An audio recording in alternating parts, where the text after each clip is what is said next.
자, 이제 시작하도록 하겠습니다. 일단 먼저 우리 친구 원우가 돌아왔어요. 와. 원우가 정말 뜻깊은 경험을 했다고 저는 생각을 합니다. 여러분, 하나님을 가장 잘 볼 수 있는 방법이 뭔지 알아요? 나의 절망을 깨달아야 돼. 그런데 중학생들, 고등학생들은 자신의 절망을 깨닫기가 굉장히 어려워요. 왜? 엄마 아빠가 다 채워주잖아. 그러니 자신의 절망을 보기가 굉장히 어렵단 말이에요. 그런데 원우는 엄마 아빠도 어떻게 해주지 못하는 절망이 찾아왔어. 그러니까 원우가 나한테 고백하더라고. 쫄리고 하나님도 생각나더라고요. 당연한 거야.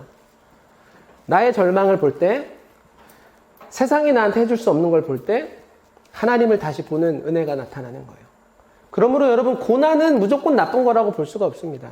고난을 통해서 하나님을 바라본다면 고난은 나한테 너무나도 좋은 거야. 고난아 내게 찾아와라 이렇게 말할 수 있는 건 아니지만 고난 가운데서도 기뻐할 수 있는 건 우리가 하나님을 믿는 사람들이기 때문이에요. 한번 따라해 볼래요? 목사님, 나는 하나님 때문에 고난 속에서도 기뻐하고 즐거워한다. 아멘. 아멘. 그리고 원우의 선생님 상준쌤이 또 자가격리에 들어갔습니다. 와우. 이게 참 이제 피부에 와닿는 것 같아요. 그렇죠? 한 2달 전, 3달 전만 하더라도 코로나 남 얘기 같았어요. 뉴스에만 나오는 얘기 같았어요. 그런데 점점 가까이 오고, 그럴수록 여러분, 기도하는 우리 태그가 되기를 축복합니다.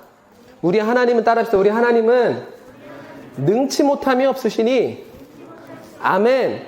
나의 하나님에 대한 확실한 개념이 여러분 가운데 있기를 축복합니다. 우리 하나님은 능치 못함이 없으세요. 아멘. 아멘. 그러니 지키신다. 보호하신다. 자, 오늘은 큐티 말씀이니까 큐티 말씀을 목사님이랑 여러분이랑 한번, 여러분 스스로 한번, 선생님들이랑 한 번 해서 오늘 본문을 총 3번 읽을 겁니다. 알았죠? 그리고 하나님께서 우리 가운데 주시는 말씀이 있을 거예요. 자, 요한복음 5장 19절부터 29절, 사망에서 생명으로 라는 말씀으로 우리 19절부터 29절까지 목사님 한 절, 여러분 한 절, 마지막 절은 함께 읽겠습니다. 그러나 예수님께서 말씀하셨습니다. 나는 너희에게 진리를 말한다. 아들은 어느 것 하나도 혼자서 할 수 없다. 아들은 다만 예수님께서 하시는 일을 보고서야 그것을 할 수 있을 따름이다. 그것은 아버지께서 무엇을 행하시든지 아들도 행하기 때문이다.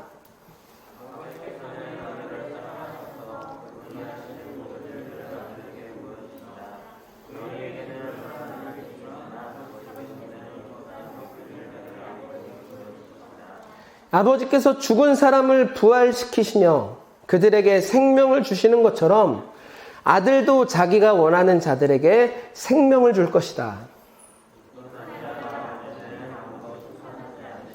심판하는 모든 권한을 아들에게 맡기셨다. 하나님께서 이렇게 하시는 것은 모든 사람들이 아버지를 존경하듯이 아들도 존경하게 하기 위해서이다. 아들을 존경하지 않는 사람은 아들을 보내신 아버지도 존경하지 않는 것이다.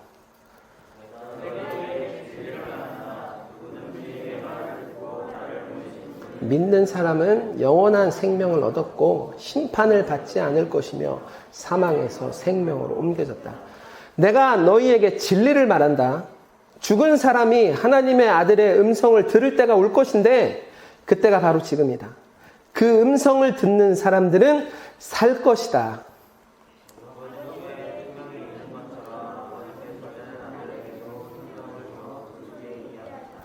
또한 아들이 곧 인자이기 때문에 아버지께서는 아들에게 심판할 수 있는 권한을 주셨다.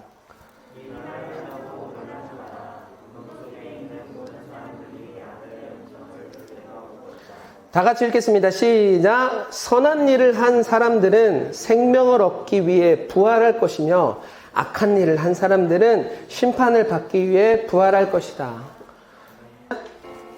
자, 목사님이 조금 설명을 해줄게요. 오늘 본문을 보면은 이런 얘기 진짜 싫어요. 그런데 정확해요. 오늘 본문에는 세상의 교회를 싫어할 수밖에 없는 아주 결정적인 이유가 등장합니다. 여러분, 교회를 세상이 좋아하는 것 같아요? 별로 좋아하지 않아요. 왜냐하면 오늘 본문에 나타나 있는 어떤 절대적인 진리, 명제가 하나 있기 때문입니다. 한번 따라해 볼래 목사님? 예수님만이 구원이다. 예수님만이 소망이다.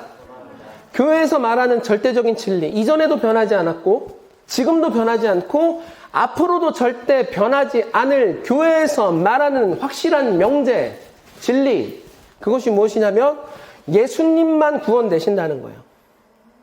예수님만 우리의 소망 되신다는 거예요. 이것을 반대로 이야기해 볼까요? 세상에는 어디에도 어느 곳에도 구원과 소망이 없다는 거예요. 싫어할 수밖에 세상 사람들이. 어떤 사람이 다 가졌어.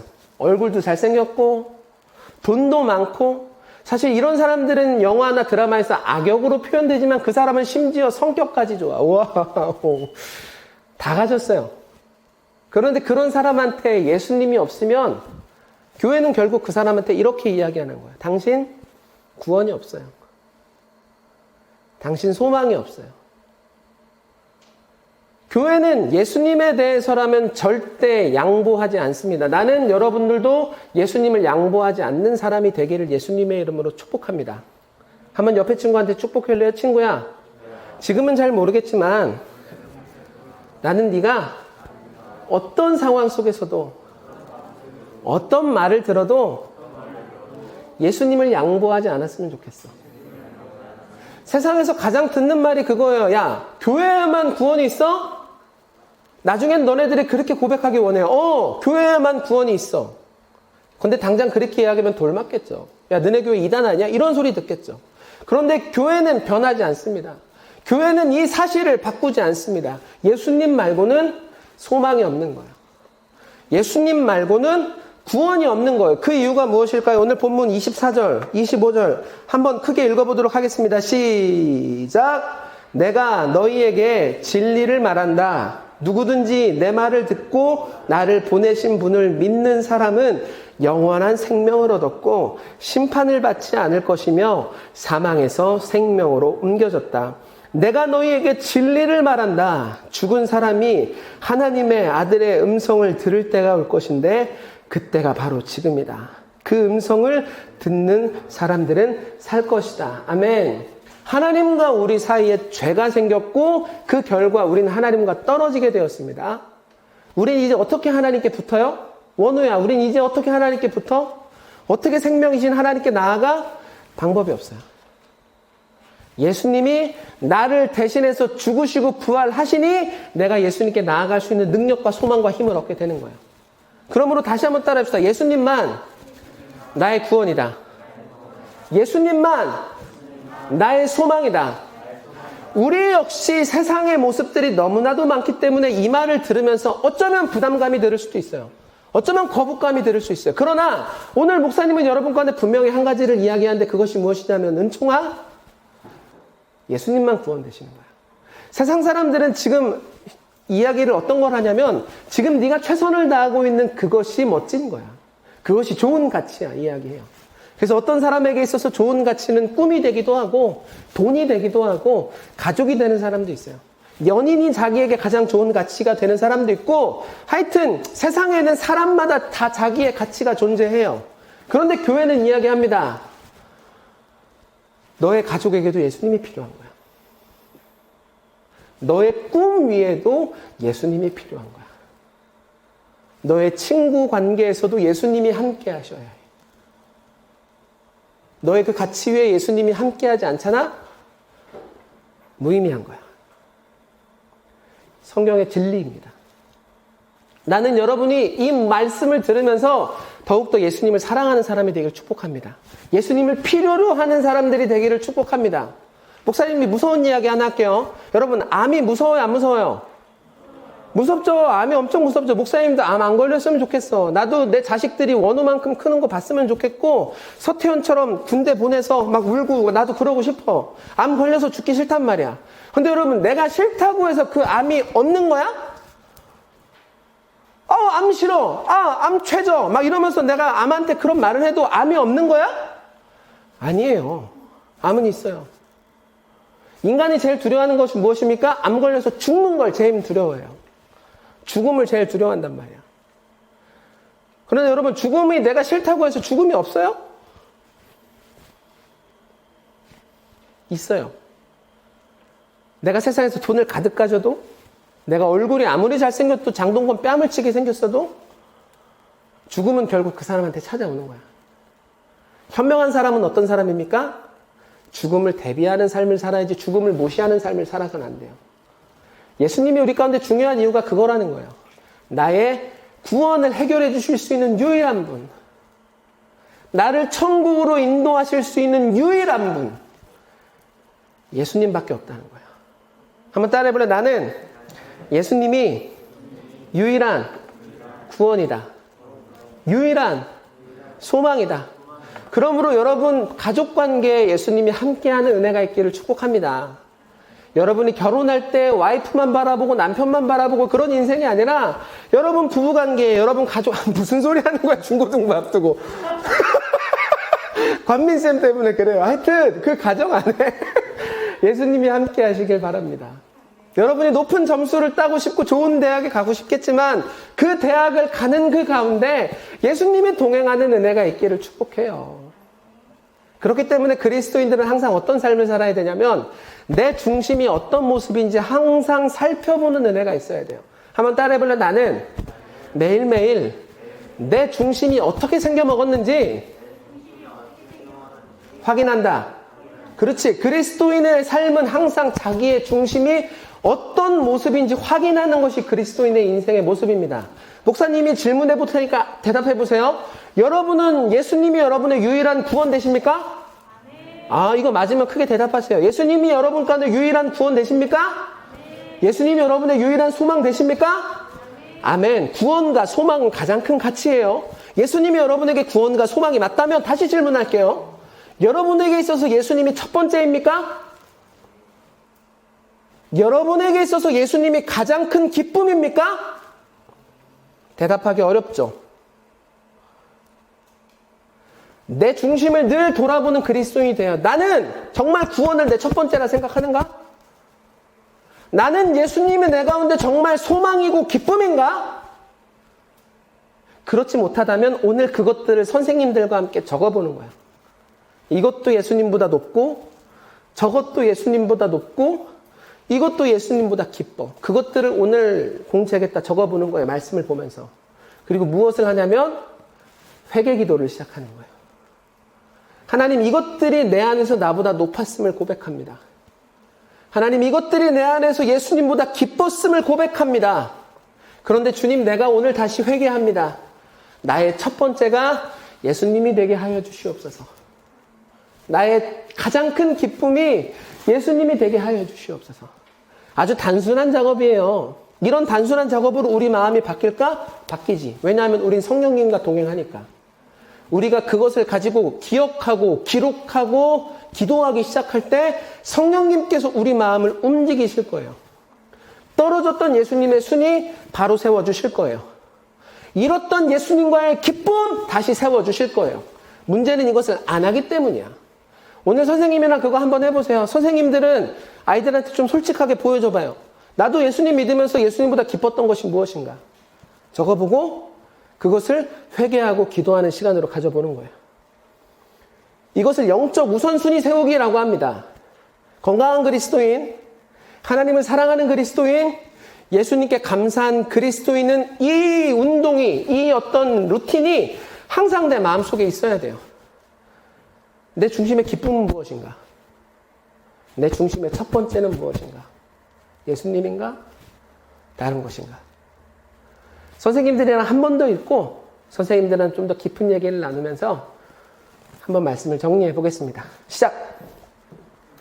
자, 오늘 본문을 정리합니다. 오늘 본문에 대해서 정확히 모르면 여러분 교회 다니는 시간은 아주 무의미한 시간이 되는 거야.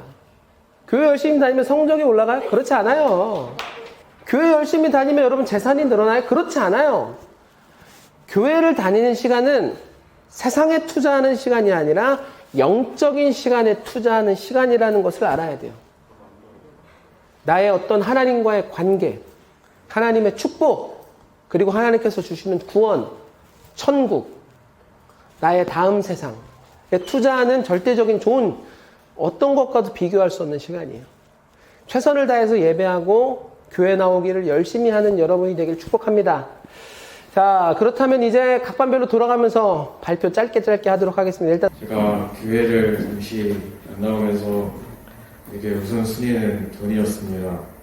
제가 비트코인에 빠져가지고 교회 예배할 시간에 차트 한 번 더 본다는 마인드로 잠시 떠났는데, 제가 이제 원래 진짜 큰 목적은 하나님 믿고 구원 받으면서 천국 가는 건데, 이제 앞으로는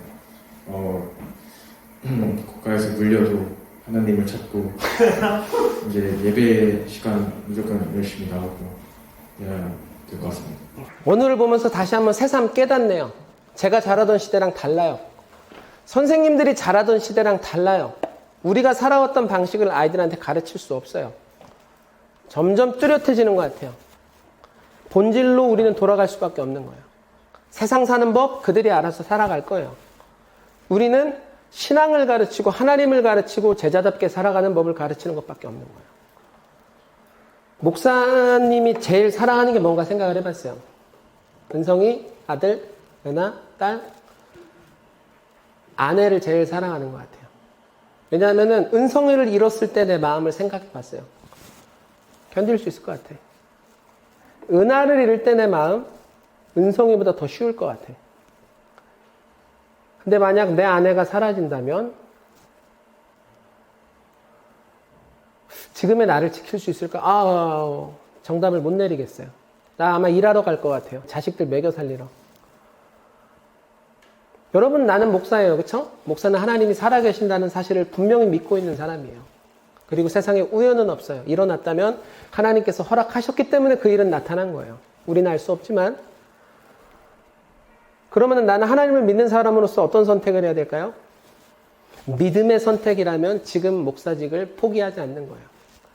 내 와이프가 없든 하나님께서 먹이신다는 마음으로. 아주 극단적인 예지만 하나님을 그만큼 의지해보는 여러분이 되기를 축복해요. 오늘 본문을 보면서. 하나님이 살아계시다면, 그분이 정말로 전지전능하시다면, 내가 그분을 사랑할 때 하나님께서 우리 가운데 은혜를 베풀어 주신다면, 이런 생각들을 많이 해보란 말이에요. 자, 이제 오늘 말씀을 기대하면서 잠깐만 기도하겠습니다. 하나님, 주님보다 사랑하는 것들을 다 적어봤습니다. 그런데 오늘 성령님께서 우리 마음속에 우선순위를 다시 한번 세워주실 것을 믿습니다. 다시 한번 주님께 기도하며 회개하오니 하나님을 가장 사랑하는 내가 되게 하여 주시옵소서. 하나님을 가장 기뻐하는 내가 되게 하여 주시옵소서. 성령님 역사해 주시옵소서. 우리 마음을 갖고 주여 한번 부른 다음에 기도하시겠습니다. 주여.